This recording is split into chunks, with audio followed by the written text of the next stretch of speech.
안녕하십니까. 진학사 입시전형연구소의 우연철입니다. 김무섭입니다. 자, 오늘 뭐 하는 날이죠?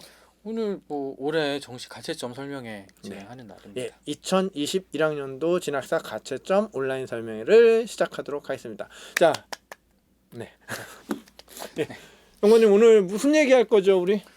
뭐 올해 가채점 설명회니까 올해 이제 특징 이야기하고 뭐 또 정시 지원하시기 전에 어떤 것들 체크하셔야 되는지 두 가지 정도 말씀드릴 것 같네요. 아마 오늘 특징하고 체크포인트 정도를 말씀을 드릴 거고요. 실제로 뭐 지원 전략이라든가 지원 패턴 뭐 이런 내용들은 저희 또 라이브가 기획돼 있죠. 랜선 라이브가 기획돼 있어서 아마 다음 주 내에 벌써 성적이 발표된 이후에 저희가 또 이런 지원이라든가 요거에 관련돼서는 말씀을 좀 드릴 거고요. 앞서 설명드렸듯이 오늘은 특징하고 그다음에 뭐 체크포인트 정도를 말씀드리도록 하겠습니다. 올해 학생들 좀 학생들이라기보다 자 연구원님 봤을 때 어때요? 좀 어렵대요, 쉬웠대요 올해? 뭐 케이스 바이 케이스겠죠. 학생들마다 뭐 어려운 학생들도 있을 거고 쉬운 학생들도 있을 텐데 저희도 뭐 선생님께서 찍으셨잖아요. 이제 영역별 총평 이런 거 하셨는데 이거 이제 절대적인 측면에서 저희가 이제 예년과 비교했을 때 쉬웠냐 어려웠냐를 기준으로 저희가 말씀을 드리는 거지 우리 학생들이 실제로는 진짜 어려웠을 수도 있어요. 그러니까 체감 난이도가 좀 다를 수 있는데 먼저 우리 수능 얘기를 좀 갖고 좀 얘기를 좀 해보자고요. 자, 올해 전반적으로 어떻다죠?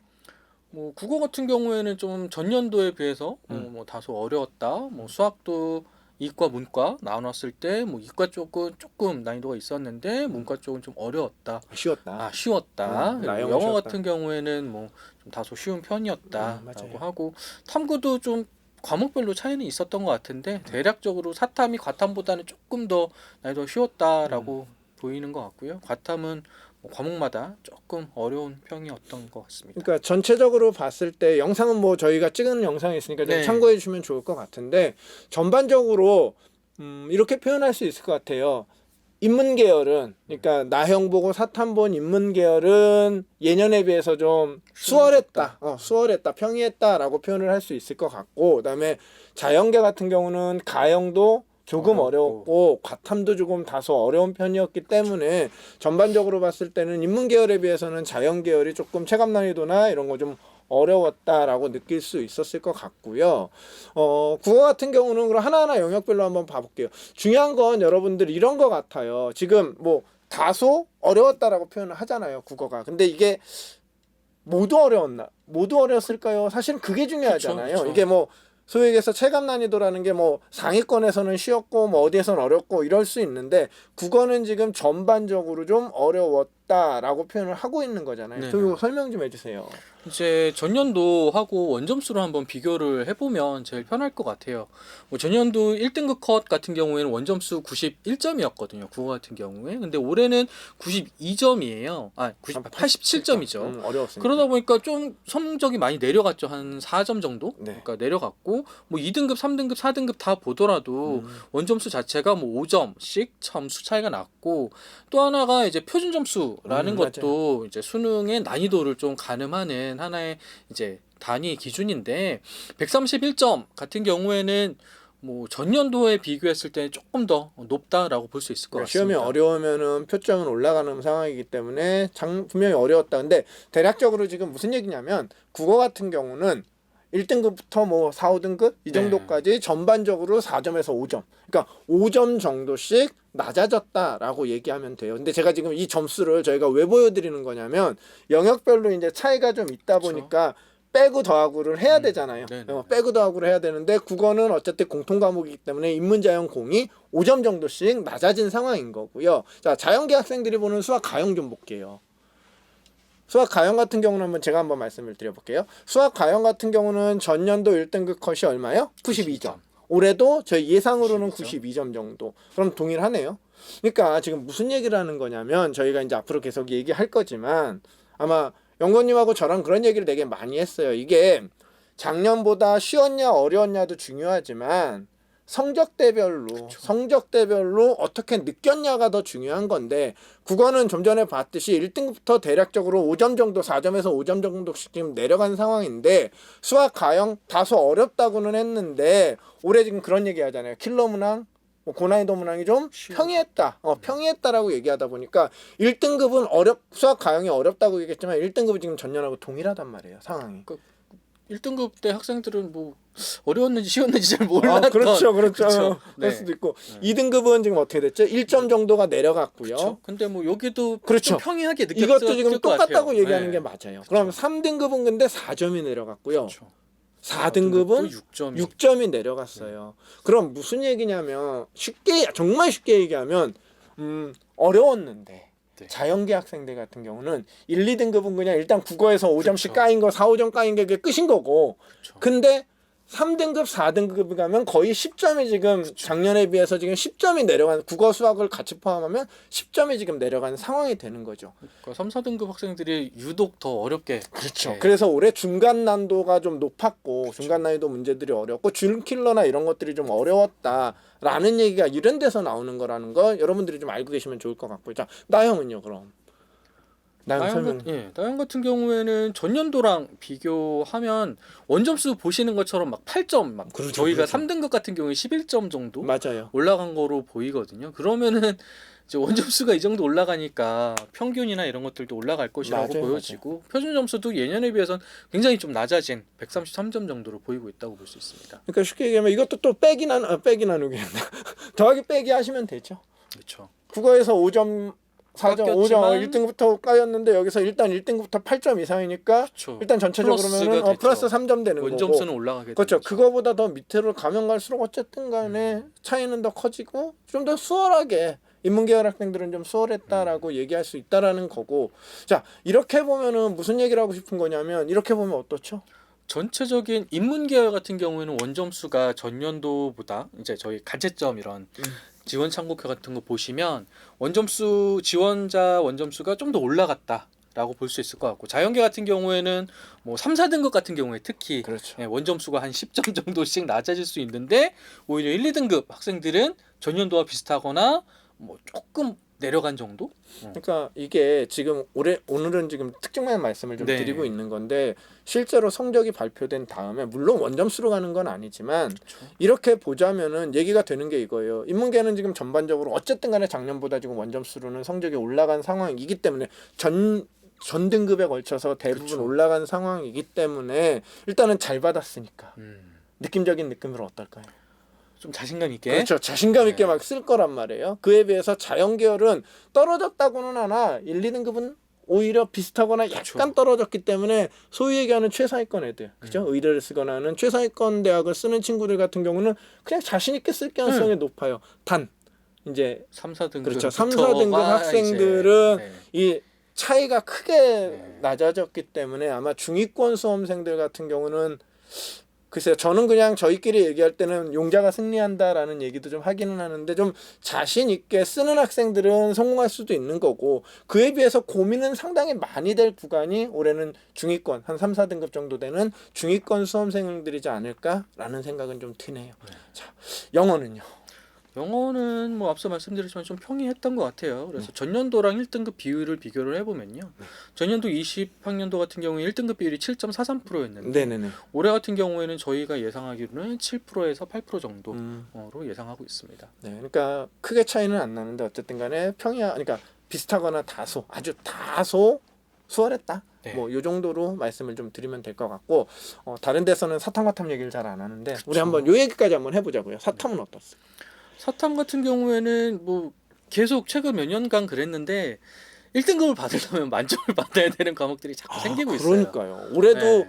올해도 저희가 예상하건대 4개 과목이 4개 과목 정도가 지금 보는 것처럼 한지, 세지, 세계사, 윤사 정도가 아마 1등급이 만점이지 않을까라는 생각을 조심스럽게 이건 모르는 거니까 조심스럽게 예측을 하고 있어서 그래서 아마 다소 사탐은 그렇죠. 쉽거나 평이했다라는 얘기를 하는 걸로 보여지고 그에 비해서 과탐은 이게 물론 과탐도 그죠? 과탐도 수월한 과목이 분명 있어요.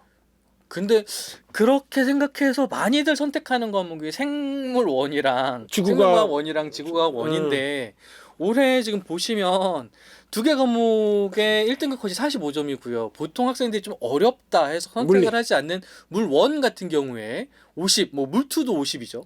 이렇게 예상이 되다 보니까 우리 학생들의 선택과는 좀 차이가 많이 발생이 그렇죠. 됐어요. 아마 지구과학 같은 경우가 전년에도 어려웠었을 거예요. 맞아요. 예. 네네. 그러다 보니까 2년 연속 지금 지구과학이 배신한 거기는 한데 어찌됐든 간에 사탐이나 과탐 같은 경우는 성적이 발표된 후에 뭐 일부 대학 같은 경우는 변표를 쓰기 때문에 그쵸? 변표를 쓰기 때문에 단순하게 뭐 45점 맞아서 이건 큰일 났네. 뭐 50점 만점. 나 이거 선택 잘했네. 라고 얘기하기는 어렵고요. 이 부분 같은 경우는 실제로 성적표 발표된 후에 각 대학에서 올라오는 변환 표준 점수를 좀 참고를 좀 해줄 필요는 있을 것 같아요. 또 하나가 말씀드린 것처럼 많이들 이제 생원이랑 지원을 선택하는데 혹은 이제 어쨌든 둘 중에 하나를 선택하고 화원이나 뭐 화원이나 뭐 다른 투 과목을 선택을 할 거란 말이죠. 지원이나.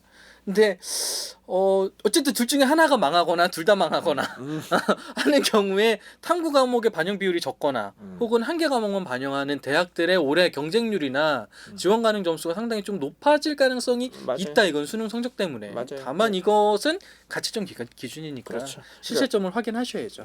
그거는 좀 참고해 주시면 좋을 것 같고 이렇게 해서 저희 전반적으로 뭐 수능 다 아시는 얘기겠지만 수능 얘기를 좀 했고요. 중요한 건 오늘 특징 얘기한다 그랬으니까 그쵸. 빨리 한번 가보자고요. 자, 정시의 특징 중 가장 중요한 게 뭐죠? 올해 작년부터도 계속 그러지만 인원인 것 같아요. 학생 수. 그렇죠. 네네네. 예, 저도 그 느낌은 동의해요. 그러니까 어떤 거냐면 중요한 거는 정시의 특징이라고 하는데 뭐 전형이 뭐 바뀌었거나 그다음에 수능 제도가 바뀌었거나 하지는 않았기 때문에 가장 중요한 건 2년 연속 지금 학력 인구가 감소를 하다 보니 첫 번째 가장 중요한 건 수능 응시 또는 접수 인원의 감소가 가장 큰 것 같아요. 자, 정년하고 올해 좀 비교해 보면 어떨까요? 네, 수능 접수 인원 두 개 년도를 비교를 해보면요. 뭐 전년도 같은 경우에는 54만 8천 명 정도였었는데 올해 같은 경우에는 접수 인원만 49만 3천 명 정도니까 5만 5천 명이 줄어들었거든요. 그러니까 2년 연속 합치면 거의 10만 명 그쵸. 이상이 지금 감소를 한 상황이에요. 그래서 전년도에도 5만 명 정도 6만 명 감소했을 때 이게 입결이 뭐 네. 하락할 거다 뭐 이런 예상들을 했는데 올해 또 거기다 5만 5천 명 정도가 감소를 했기 때문에 수능 접수 인원이 감소했다도 중요하지만 이제 우리가 더 중요한 건 그렇죠. 응시 인원이죠. 네. 응시 인원 같은 경우 올해 어떻게 예상을 하고 있죠 저희가? 올해 이제 발표한 거가 전년도 같은 경우에는 이제 11.7% 정도가 결시를 했다고 했는데 올해 일단 1교시 기준으로 봤을 때 국어 과목 1교시 기준으로 봤을 때 13% 정도가 결시할 거라고 예상되죠. 13.6인가 뭐 그 정도로 네네. 제가 들은 거 13.16인가 그 정도로 들은 것 같아요. 그러면은 실제로 응시 얼마가 인원 같은 되나요? 경우에는 이제 42만 7천 명. 그죠. 예. 네. 실제로 수능 실제 응시 인원이 접수 인원 말고 응시 인원이 42만 7천 명이 됐어요. 그럼 수능 접수 인원 플러스 뭐 응시 인원이 됐다. 어쨌든 수능에 시험을 본 친구들이 줄어들었다. 그럼 어떤 영향이 있을까가 어찌 보면 더 중요하잖아요. 그렇죠. 자, 첫 번째 어떤 영향이 있죠? 일단 수능 최저를 맞추는 학생들이 좀 줄어들 가능성이 있죠. 그러니까 뭐 1등급 컷에 원래 이렇게 있던 학생들이 맞아요. 밑에 학생들이 없어지다 보니까 2등급 혹은 이제 3등급까지도 떨어질 가능성이 있게 되죠. 쉽게 얘기하면 모수가 준 거잖아요. 그쵸. 그죠? 어쨌든 모수가 줄다 보니까 등급 간 인원은 줄 수밖에 없고 특히나 컷 부근에 있는 학생들은 그쵸. 영향을 좀 많이 받을 개연성이 좀 있어요. 그래서 저희가 예상하는데 어찌됐든 간에 지금 우리 여러분들 아마 이제 계속 논술 갈까 말까도 고민하고 뭐 이러실 건데 수시에서는 수능 최저 학력 기준 충족이 좀 다소 줄 거다라고 예상했을 때 어느 정도가 줄까요? 감소를 하는 인원이 어느 정도 될 걸로 예상하세요? 일단 뭐 수능 최저 충족 여부에 따라서 이제 경쟁률이 달라진다라는 걸 이제 먼저 말씀드려야 될 것 같고요. 그 경쟁률 같은 경우에는 명목 경쟁률과 실질 경쟁률 두 가지가 있다. 근데 저희가 하나의 예시로 가지고 왔는데요. 이제 동국대 같은 경우에 3개년 이제 수능 최저 충족률을 좀 비교를 해봤어요. 근데 보시는 것처럼 실질 경쟁률이 검은색이거든요. 네. 그다음에 명목 경쟁률이 검은색이고요. 실질 경쟁률이 이제 약간 회색 이에요. 근데 보시면 거의 한 3분의 1 정도 수준이거든요. 그래서 뭐 35.9대 1 막 이렇게 된다. 그래서 굉장히 높다 그랬는데 실질적으로는 9대 1 정도밖에 안 되니까 일단 응시하러 가는 게 더 합격 가능성을 높일 수 있는 방법이었던 거죠. 이런 것들을 더 확장을 좀 시켜보면 3개의 대학 정도, 중앙대, 경희대, 동국대를 보면은 명목 경쟁률 대비 이제 실질 경쟁률 비율을 제가 비교를 해봤어요. 그랬더니 경희대는 명목 경쟁률의 44%, 그러니까 50%가 안 되는 거죠. 음. 예, 동국대도 23%, 중앙대도 24% 정도밖에 실질 경쟁률이 되지 않다 보니까 이 실질 경쟁률, 그러니까 수능 최저학력 기준 충족한 학생들은 시험에 응시하기만 하면 물론 100% 합격하는 건 아니겠지만 합격 가능성이 훨씬 더 좀 높아진다라는 거죠. 그러니까 지금 저희가 얘기하는 건 이런 측면이라고 좀 보시면 될 것 같아요. 갈까 말까 고민하는 친구들이 되게 많아요. 근데 그 친구들은 뭐 수능 최저학력 기준이라는 게 중요함에도 불구하고 그건 잠깐 논외로 치고 지금 내 가채점 성적을 통해서 갈까 말까를 고민하는 친구들이 많은데, 현 상황이라고 한다면 내가 수능 최저만 충족을 했다라고 한다면 그 뭐 지금 뭐 정시 가채점 성적을 통해서 내가 논술이나 이런 데 응시를 해봐야 돼 말아야 되는 사실은 고민할 거리가 아니라는 거죠. 일단은 가보는 게 좋지 않을까라는 얘기 하고 싶으신 거죠. 뭐 아닌가요? 아주 막 이렇게 차이가 나가지고 원래는 인서울 할 수 있을까 말까 했는데 막 의대 쓸 수 있는 점수가 나왔다 이런 거면 아니라면 거의 가급적이면 가보시는 게 좋겠다라는 거죠. 그렇죠. 네. 다른 측면으로 또 얘기를 해보면 뭐 이게 수능 최저가 있는 것만 그런 게 아니라 수능 네. 최저가 없는 데들도 마찬가지거든요. 맞아요. 뭐 과기대 같은 경우에도 2020년 논술 결시율을 보시면 수능 최저가 없었어요. 작년에도 없고 네, 없었는데 올해도 없거든요. 근데 수능 최저를 맞췄는지 못 맞췄는지는 중요하지 않아요. 일단 결시율이 대충 한 20% 정도가 된다는 거거든요. 그러니까 수능 최저가 없는 대학들도 10%에서 20% 정도의 결시자가 발생이 되기 때문에 수능을 못 보셨다면 더더군다나 논술이나 이런 대학별 고사를 보러 가시는 게 좋겠다. 지금 현재 같은 경우도 이제 뭐 인하대도 없죠. 지금 네. 앞으로 남은 것 중에 뭐 인하대도 그렇고 몇몇 대학에 지금 수능 최저가 없는 대학들도 있기 때문에 여러분들 지금 어쨌든 다음 주에 성적 발표되기 전까지는 또는 뭐 그 이후에라도 만약에 수능 최저 고민 안 하시고 만약에 논술이나 이런 거 수시에 지원을 해놨다라고 한다면 한번 지원해서 논술을 봐보는 게 조금 더 유리하지 않을까라고 얘기할 수 있을 것 같습니다. 그리고 수능 접수 인원이 감소됐고 결시율이 감소됨에 따른 영향으로 저희가 첫 번째가 수능 최저 충족 여부에 대해서 말씀을 드렸잖아요. 근데 또 이 수능 최저 충족 여부에 따라서 결국에는 수시 2월 인원도 그죠. 예. 달라질 수밖에 없지 않을까라고 생각이 듭니다. 이게 몇 년 동안 수시 2월 인원이 계속 제가 기억으로는 증가를 해 왔거든요. 네네. 작년에 한번 볼게요. 작년에 이제 뭐 이렇게 많이들 하시는 고려대, 연세대, 서울대 가나다 순으로 정리했습니다. 3개년치를 보면은 이 세 개 대학만 매년 한 600명에서 700명 정도가 늘어났고, 특히 올해 같은 경우에는 2021학년도 서울대, 연대, 고대 다 정시 선발 인원이 늘어났죠. 증가를 했죠. 거기다가 이제 뭐 수시 2월 인원까지 고려하면 약 1000명 정도가 되지 않을까라고 예상이 됩니다. 그러니까 지금 이게 여러분들 뭐 저희가 지금 설명드리는 게 다 다른 게 아니고 다 같이 영향을 미치는 그쵸. 것 같아요. 인원의 영향. 수능 접수 인원, 근데 그 중에 결시자가 늘어서 수능 응시 인원이 감소를 했고, 그러다 보니까 수능 최저학력 기준 충족이 좀 감소할 것 같고, 그러다 보니까 정시로 2월 되는 인원이 늘어날 것 같다. 이제 거기까지 저희가 설명한 거고, 지금 그 얘기 정시로 늘어나는 인원이 증가를 하면 당연히 정시 선발 인원은 당연히 증가하겠다. 증가할 수밖에 없는 구조죠. 전년도랑 올해 정시 선발 인원은 어쨌든 간에 좀 같이 한번 살펴보면 이런 거죠. 실제로 전년도보다 대략적으로 얼마요? 900 몇 명인 걸로. 네, 그죠? 네. 그 정도 983명, 대략적으로 한 1000명 정도가 전년에 비해 증가를 했어요. 근데 저희가 설명회를 하거나 이랬을 때 되게 조심스러운 부분이 이런 거죠. 1000명 증가했어요 라고 한다면 와우, 유리해지는 거네. 이거 1000명이니까 이러면은 정시 쓰기 그러니까. 좋네. 왜냐, 줄었다며. 내 경쟁자도 준 상황에서 정시 인원이 1000명 가까이 증가를 했다라고 한다면 올해 대학 가기 정말 수월한 거 아니에요? 라고 이제 생각을 하거든요. 아주 단순하게. 근데 진짜로 그럴까요? 라는 거죠. 근데 이제 입시는 저희가 각 모든 수험생들을 상담을 해드릴 수가 없잖아요. 각 상황에 맞게. 그러니까 저희는 좀 거시적인 측면에서 뭐 인원이나 이런 것들을 말씀드릴 수밖에 없거든요. 그러니까 거의 케바케라고 보셔야 돼요. 그래서 이것도 당장 그냥 지역마다의 인원 대학마다의 이제 지역 대학마다의 선발 인원이 어떻게 되는지만 비교를 해봐도 맞아요. 다르거든요. 전체 인원은 약 1,000명 가까이 늘었다고 하지만 그래서 지역별로 살펴보면 서울은 680명 정도 늘었어요. 근데 부산을 보시면 339명이 줄었거든요.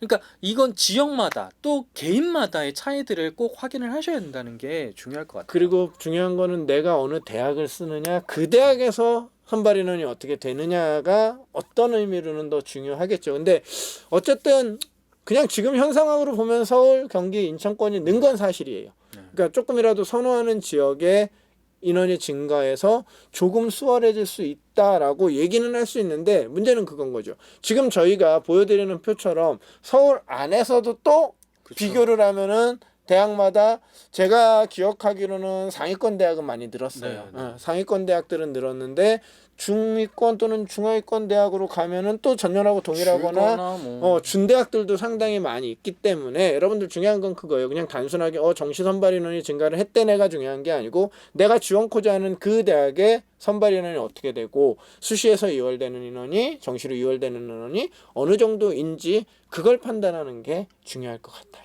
그리고 여기서도 저희가 이제 뭐 대학이 뭐 상위권 대학이 늘어나고 뭐 하위권 대학이 뭐 줄어들고 얘기를 했지만 그 대학에서도 아까 말씀드린 것처럼 서영고에서도 뭐 각 200명, 300명씩 늘어서 1,000명이 늘어났다.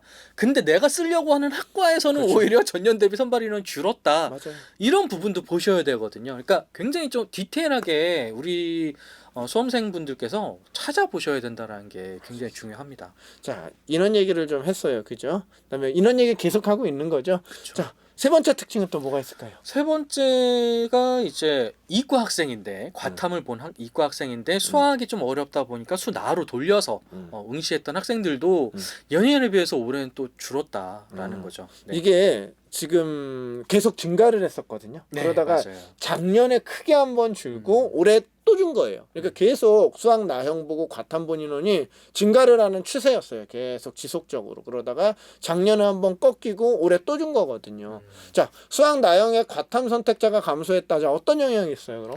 아무래도 그쵸. 합격선 자체가 좀 낮아질 가능성이 있겠죠. 응시 인원 자체가 좀 줄어드니까. 그렇죠. 네. 근데 지금 중요한 건 그거죠. 수학 나형의 과탐으로 지원 가능한 대학의 수준이라고 표현해서 좀 그런데 어느 가능한 대학. 가능한 대학이 어디냐가 사실은 좀 중요하겠죠.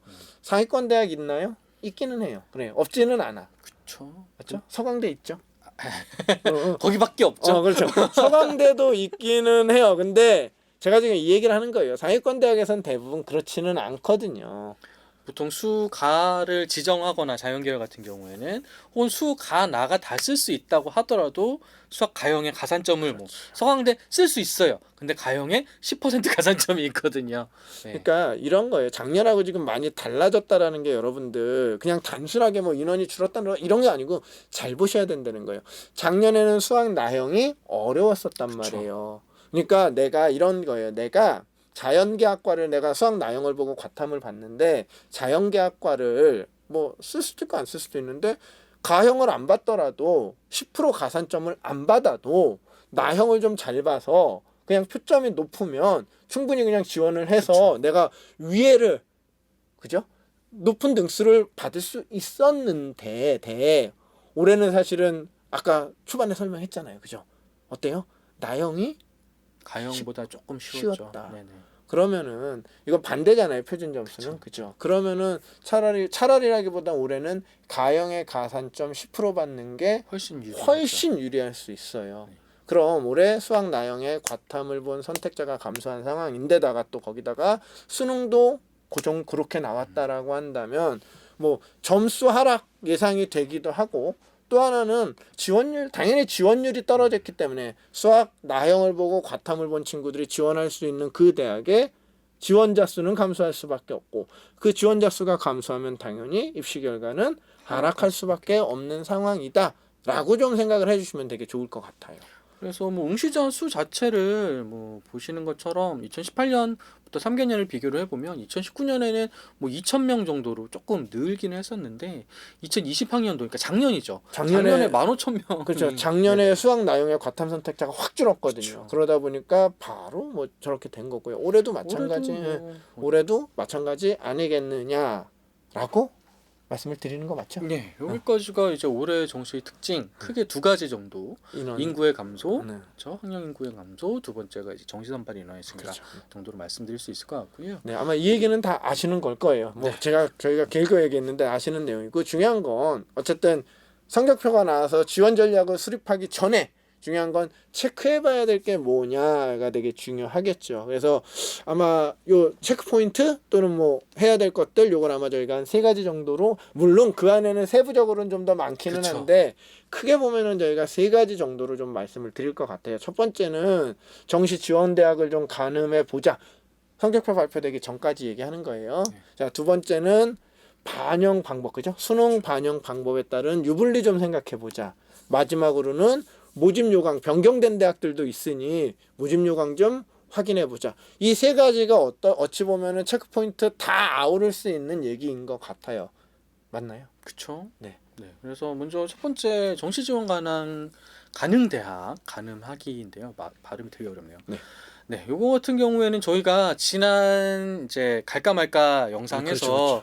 저희가 대학들 인서울권 수도권에 있는 대학들까지 해서 대략적으로 어느 정도 원점수로 지원 가능하신지 보여드렸어요. 근데 그 중에 일부를 이제 가지고 왔고요. 네. 서울에 이제 6개 대학, 주요 대학이라고 하는 6개 대학을 좀 먼저 말씀드릴게요. 그러니까 일부 대학을 좀 보는데 뭐 이건 안 읽을게요. 뭐 괜히 읽어봐야 뭐 다 보이는 건데 요 정도라고 하는데 저 점수를 우리가 좀 잘 봐야 된다라는 게 어떤 거냐면 인문 계열이 높네요.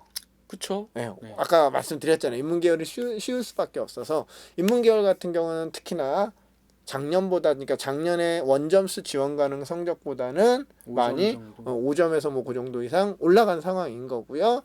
자연 계열은 지금 저희가 보여드리는 대학이 상위권 대학이다 보니 별 차이가 없을 거예요 아마. 네, 그러니까 혹시라도 전년도 가채점 배치표를 가지고 계신 분이 계시다면 비교해 보시면 전년도랑 원점수 차이는 크지 않습니다. 크지 않을 거예요. 물론 요 밑에 대학 아까도 설명드렸지만 중위권 대학 가면은 많이 낮아져 있는 상황일 거예요. 근데 지금 어쨌든 저희가 보여드리는 요 대학은 인문이나 자연이나 인문계는 많이 높아져 있을 거고 자연은 작년하고 거의 유사한 정도로 지원 가능 성적이 되지 않을까. 그래서 중요한 건 뭐냐면 중요한 건 지금 저희가 보여드리는 건 뭐죠? 원점수 단순 합산 점수로 보여드리는 거기 때문에 가이드라인만 세웠으면 좋겠어요. 지금은 뭐 내가 어느 대학 가야 되는데 반영 비율이 어떻고 이건 성적 발표된 이후에 여러분들이 좀 해주면 좋을 것 같고 뭐 다른 설명회 가면 막 되게 복잡하게 얘기하는데 저는 지금은 물론 고민을 해봐야 되겠지만 지금 뭐 수시 뭐 가야 될까 말아야 될까 그게 더 우선적으로 고민을 해야 되는 상황인 거지.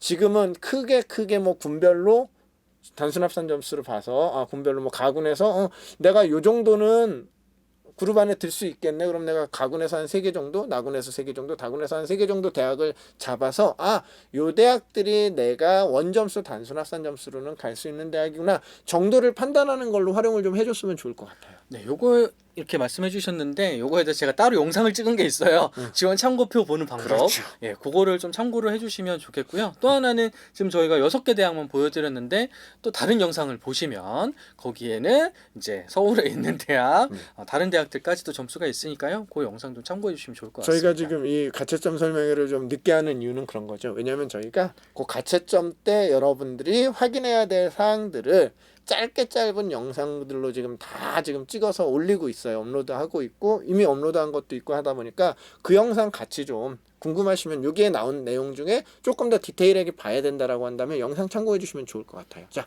두 번째는 뭐죠, 우리? 네, 수능 반영 영역 반영 방법에 따라서 본인에게 가장 유리한지 혹은 불리한지를 좀 판단할 필요가 있습니다. 저는 실제로 이게 더 중요할 것 같다는 생각이 들어요. 일단 가이드 그러니까 하나는 그러니까 먼저 앞에 설명한 거는 일단 그냥 크게 러프하게 보면 되는 상황인데 중요한 건 지금 성적 발표되기 전까지 해야 될 것 중 중요한 건 저는 이거 같거든요. 본인에게 유리한 반영 방법에 따라서 유불리 찾고 그거에 맞는 대학들 셀렉하는 거 그게 되게 중요할 것 같아요. 자, 수능 반영 방법에 따른 유불리 사실은 여러 가지가 있을 거예요. 그죠? 네. 정말 여러 가지가 있는데 그 중에 이제 몇 가지를 아마 이제 연구원님이 한번 조사를 해오신 것 같은데 좀 설명 좀 해주세요, 이거. 네, 일단은 뭐 활용 지표에 따라서 그러니까 표준 점수 100분이 뭐 등급 변환 표준 점수 이런 것들이 있는데 그냥 간단히 얘기해서 표준 점수는 세 자리 수예요, 보통. 그죠? 130 세 자리 수고 100분위는 두 자릿수고요. 등급은 한 자릿수예요. 아, 이거 초등학생들 네. 아니에요? 아니, 그러니까 이게 어떤 점에서 중요하냐면 가산점 같은 것들을 부여하거나 맞아요. 반영 비율을 20% 30% 반영할 때 세 자릿수에다가 반영했을 때의 점수와 두 자릿수에 반영했을 때의 점수는 차이가 확 나는 거죠. 맞아요. 그래서 표준 점수를 반영하는 대학에 지원했을 때 가산점 똑같은 10%라고 하더라도 가산점과 숙명여대 같이 이제 100분위를 적용하는 대학에 뭐 가산점을 받았을 때 내가 받을 수 있는 점수 자체가 다르거든요. 일단 유리한 뭐 과목에 뭐 가산점 같은 것들을 받는다고 했을 때 본인한테 좀 더 유리한 활용 지표를 활용하는 대학에 지원하는 게 훨씬 더 유리하고요. 또 하나는 영어랑 한국사 같은 경우에도 가산점, 감점 반영을 하는데 뭐 서울대, 고대나 이런 데 같은 경우에는 등급별로 감점이 그렇게 크지 않거든요. 근데 연세대라던가 경희대라던가 이런 데도 굉장히 커요. 그래서 뭐 등급상으로는 5점 정도 차이가 나는 것 같은데 실제 적용해 보면은 7점에서 8점 정도의 점수가 차이가 나버리는 굉장히 큰 차이가 나기 때문에 그것도 굉장히 좀 확인을 하실 필요가 있는 거고요. 그러니까 쉽게 얘기하면 정말 간단하게 말씀드리면 이런 거예요. 많은 분들이 나에게 표준 점수가 유리한지 100분위가 유리한지 찾아라라고 얘기는 하는데 사실은 찾기는 어려워요. 왜냐하면 내가 목표로 하는 그 대학에서 뭘 반영하느냐에 따라 내가 맞춰가는 거는 맞기는 한데 그럼에도 불구하고 지금 말씀하신 것처럼 차이가 좀 있을 수 있다라는 거죠. 정말 아무것도 아니 좀 전에 말씀하신 것 중에 이런 거죠. 연대 같은 경우는 1등급하고 내가 2등급으로 떨어지면 5점 차이가 나요. 근데 연대 같은 경우는 거기 또 가감점이 아니고 반영 비율로 들어가다 보니까 인문계열 같은 경우는 8점 차이가 나거든요. 8.3점인가 차이가 나거든요. 2등급으로 내려가면 8.3점이면은 오우 그거 국어 다 맞고 다른 영역에 정말 그거 하기 전까지는 다 맞기 좀 어려운 상황인 거고 그다음에 등급이라기보다는 이것도 봐야 되는 게 절평이지만 봐야 되는 게 뭐 예를 들어 동국대 같은 경우는 한국사 2등급으로 내려가면 차이가 좀 커요. 네. 다른 대학보다 좀 차이가 크거든요. 동국대 같은 경우는. 그래서 동국대 지원할 거라고 한다면 한국사도 그렇죠. 내가 어느 정도인지를 또 판단을 해야 되고 그런 점들이 있기 때문에 내가 수능 활용 지표라고 뭐 활용 지표 하니까 어려운데 쉽게 얘기하면 표준 점수가 유리한지 100분위가 유리한지 또는 우리 대학에서는 어느 대학에서 내가 지원코자 하는 대학에서는 탐구 영역 변표를 뭐 물보정을 했던 뭐 불보정을 했던 보정 어떻게 해야 되는지 그런 것까지도 판단을 좀 해봐라. 체크 포인트인 거예요. 지금 막 계산하라는 게 아니고 체크 포인트니까 어떻게 반영하는지 확인하라 정도로 좀 얘기해 주시면 좋을 것 같고요. 특히 이런 부분들을 적용을 다 해가지고 대학별로 환산 점수 우리 수험생 학부모님들이 구하실 수가 없어요. 그러니까 그런 거는 저희 진학닷컴에 들어오셔서 무료로 가입을 하시면 저희가 대학 환산 점수를 다 구해드려요. 다 구해드리면 그거 가지고 전년도 입시 결과 같은 것들 확인해 보시고 비교해서 써볼만 하겠다 여부를 판단하시면 되거든요. 네. 그래서 지금 요것 중에 저희가 지금 세 가지를 동시에 얘기했어요. 그죠? 수능 활용 지표, 영어 한국사 반영 방법, 그다음에 영역별 반영 비율 요 세 가지를 같이 얘기를 했는데 요 중에 저는 영역별 반영 비율 되게 중요한 것 같아요. 그러니까 일부 대학 같은 경우는 아까도 말씀드렸지만 영어를 가감점으로 쓴다라고 한다면은 뭐 성균관대나 중대처럼 40, 뭐 인문계열 국어 40, 수학 40, 뭐 탐구 20 이렇게 반영해서 국수의 비중이 상당히 높은 대학들도 있고요. 또는 뭐 아까 계속 얘기하지만 서강대처럼 인문자연 모두 45% 이상 수학을 반영하는 대학들도 있고요. 또는 뭐 건대라든가 경희대처럼 인문계 상경계열 쪽에서는 수학 반영 비율이 좀 높은 대학 물론 이건 건대나 경희대뿐만 아니에요. 인하대, 아주대 이런 대학 할 것 없이 모두 숭실대도 마찬가지고 상경계열 같은 경우는 수학의 비중이 좀 높다라는 거. 그래서 대학마다 또는 학과마다 조금씩 반영 비율이 다르기 때문에 내 성적에 따라서 내가 어느 쪽에 지원을 하는 게 유리한지에 관해서는 반드시 좀 체크를 좀 해볼 필요가 있다. 네. 뭐 그다음에 일부 영역만 반영하는 대학 이것도 다 마찬가지예요. 뭐 기타 사항까지 뭐 말씀드리면 예를 들어서 숙명여대 같은 경우에는 모집 단위별로 모집 단위별로 적용하는 반영 방법이 다 다르거든요. 그러니까 뭐 영역별 반영 비율도 다르지만 뭐 말씀하신 숙대 뭐 통계학과 같은 경우는 3개 영역만 반영을 하는데 맞아요. 그렇게 됐을 때는 점수가 또 다르고 가천대 일반 전형 2 같은 경우에도 마찬가지. 맞아요. 뭐 서울과학대 문예창작 같은 경우에도 문예창작까지만 실기가 없는 이제 수능 100% 전형이거든요. 근데 여기도 이제 3개 과목만 반영이 되니까 이렇게 되면은 이제 한 과목 과목 망친 학생들은 굉장히 좀 유리할 수 있지만 잘 봐야 돼요. 예, 그 나머지 과목을 진짜 잘 봐야 되는 예, 이런 것들을 보셔야 된다. 그러니까 지원 가능 100분위가 다른 학과들이 뭐 80대 후반이다라고 한다면 세계 반영하는 학과다라고 한다면 94, 초반, 93 뭐 이렇게 가요. 이렇게 나가기 때문에 여러분들이 하나를 버리고 갈 수 있기 때문에 이게 나한테 정말 수월할 거야? 난 나머지 것들은 괜찮은데 아니요. 괜찮은 정도가 아니에요. 잘 봐야죠. 정말 잘 봐야 돼요. 예를 들어서 뭐 올해는 좀 바뀌었는데 성신여대 글로벌 비즈니스 같은 성신여대 글로벌 비즈니스 같은 경우가 좀 이따 제가 다시 한번 뭐 나오겠지만 작년에는 3개 반영했죠. 네. 근데 올해 4개로 바뀌었어요. 탐구 하나죠. 근데 작년에 그러다 보니까 정말 높았죠. 96%. 93인가 96인가 그 정도 갔단 말이에요. 하나를 버릴 수 있다면 그런 상황이 좀 발생을 하기 때문에 일부 영역만 반영하는데 개꿀이지 할 수 있는데 그게 개꿀이 아닐 수도 있다라는 그쵸. 거죠. 특히나 이거 가천대 일반 2 같은 경우는 좀 잘 보셔야 돼요. 왜? 가천대는 100분위 반영하거든요. 거기다가 100분위를 반영을 하면 말씀드린 것처럼 가산점을 반영을 하거나 하더라도 훨씬 좀 폭이 좁다. 네, 굉장히 촘촘하게 있다. 거기다가 반영 비율도 달라요. 또 가천대는 잘 본 것부터 세 개의 과목을 반영하는데 잘 본 것부터 반영 35, 비율이 또 25. 다르기 때문에 그것까지 다 고려를 해봐야 된다. 그래서 체크하라 그 말씀 드리는 거고요. 네, 세 번째로 넘어가면요. 세 번째는 대학별 이제 전년도랑 달라진 사항을 꼭 확인을 해보셔야 된다라는 점을 우리 첫 번째 게 뭐였죠? 나 까먹었어요. 첫 번째 거요. 본인의 정시 지원 가능 대학을 점수, 그렇죠. 가늠해봐라. 가늠해봐라. 두 번째는 뭐였죠, 우리? 그다음에 이제 대학별 반영 방법. 해라. 마지막으로 제일 중요한 건 작년하고 제발 바뀐 게 있어요. 그 작년하고 바뀐 거 생각 안 하고 그대로 쓰면 큰일 나요. 그러니까 대학별로 변경 사항이 있으니 그 변경 사항이 뭔지를 좀 고민을 좀 해봐라. 이거에 따라 지원 가능 점수가 달라질 수 있으니 그 의미인 거죠. 그렇죠. 그러니까 이게 변경 됐는데 이게 어쩌라고 이걸 어떻게 하라고 내 지원하는데 어떻게 쓰라고 라고 생각하실 수 있어요. 그런 분들을 위해서 또 영상을 찍어 놓은 게 있어요. 맞아요. 네. 그래서 그것도 확인하시면 되는데요. 그냥 단적인 예를 들어볼게요. 지금 보여드리는 서울권, 수도권 이제 주요 13개의 정시대학 변화 정리를 했는데요. 가톨릭대 탐구 한 과목 반영으로 변경이 됐어요. 근데 저희가 앞서서 수능 분석을 하면서 올해 탐구 뭐 인문계 같은 경우는 좀 쉬웠지만 자연계열 같은 경우에는 좀 어려워서 선택 과목에 따라서 유불리가 있을 수 있다. 그랬는데 한 과목을 잘 보고 하나를 망쳤어요. 만약에. 그러면 두 과목 반영하는 데보다 가톨릭대 같이 한 과목 반영하는 대로 지원할 수 있는 패턴이 올라가겠죠. 지원율 올라가면 지원 가능 점수는 약간이라도 상승할 가능성이 좀 있기 때문에 그렇게 생각하실 수가 있는 거고, 예를 들면 단국대 같은 경우에 경영, 경제, 수가 지원이 가능해졌다. 그러면은 올해 같은 경우에 수학 가형에 조금 더 어려웠다라고 했는데 그럼 표점이나 이런 거에서 인문계보다 더 유리해질 수가 있거든요.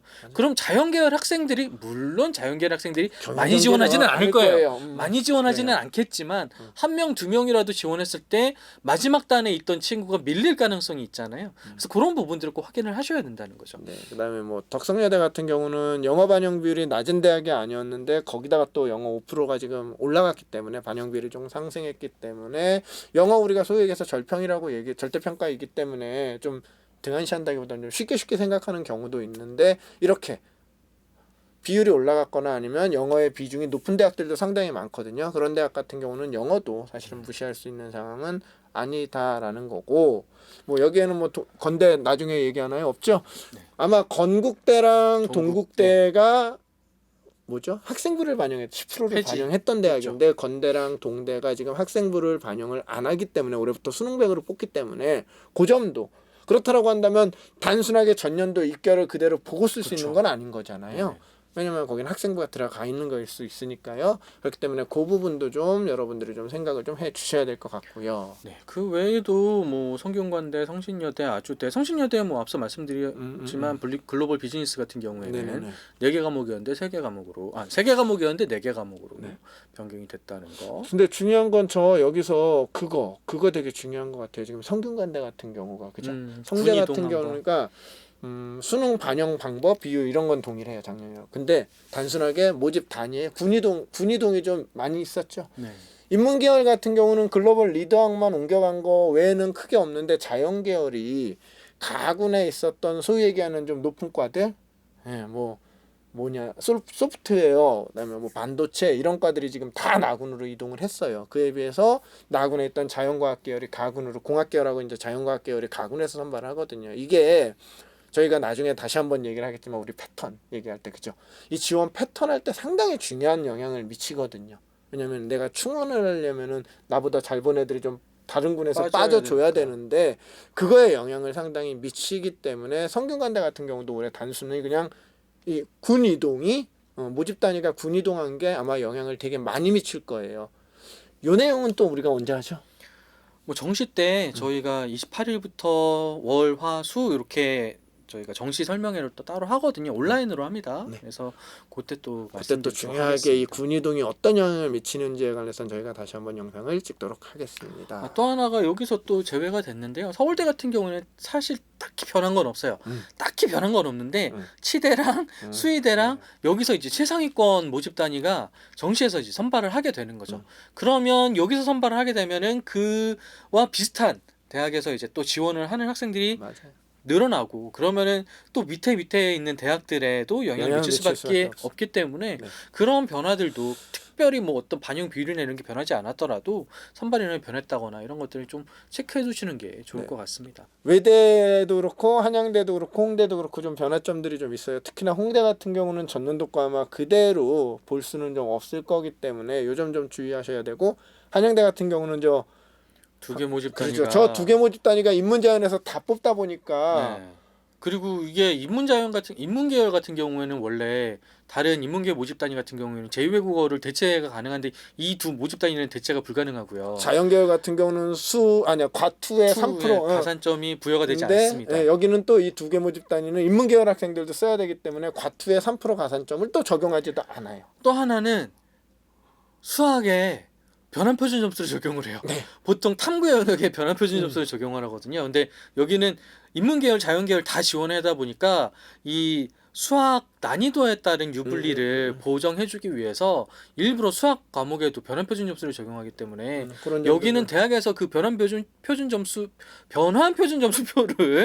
발표하기 전에는 꼭 좀 주의하실 필요가 있을 것 같아요. 네, 이렇게 해서 저희가 일단은 뭐 여러분들 왜 지원 전략 얘기를 안 하지? 지원 전략은 아까도 말씀드렸지만 수능 발표된 다음 주 이후에 저희가 말씀을 드릴 거고요. 중요한 건 요 시기에 여러분들이 좀 체크해 봐야 될 사항들 말씀을 좀 드렸습니다. 그래서 정시 특징 좀 말씀을 드렸고요. 그다음에 체크포인트 크게 보면 3가지 정도로 해서 말씀을 좀 드렸으니까요. 여러분들 지금 논술을 갈 친구들은 논술 준비도 좀 하시고요. 그다음에 정시를 좀 써야겠다라는 친구들은 요 영상 보시면서 저런 점들을 좀 체크를 해야 되는구나 좀 생각을 해보시면 좋을 것 같습니다. 네, 체크만 하시지 마시고요. 체크하신 다음에 좀 정리를 해주세요. 네. 종이든 뭐 엑셀이든 체크하고 정리를 하라고 합니다. 꼭 정리해 주시기 바라고요. 지금 저희가 말했던 이런 영상들 주요 내용들 같은 경우는 또 짤막짤막하게 저희가 이미도 다 영상을 찍어 놓은 게 있기 때문에 조금 더 디테일하게 보시고 싶으면 그 영상들 참고해 주시면 좋을 것 같습니다. 자,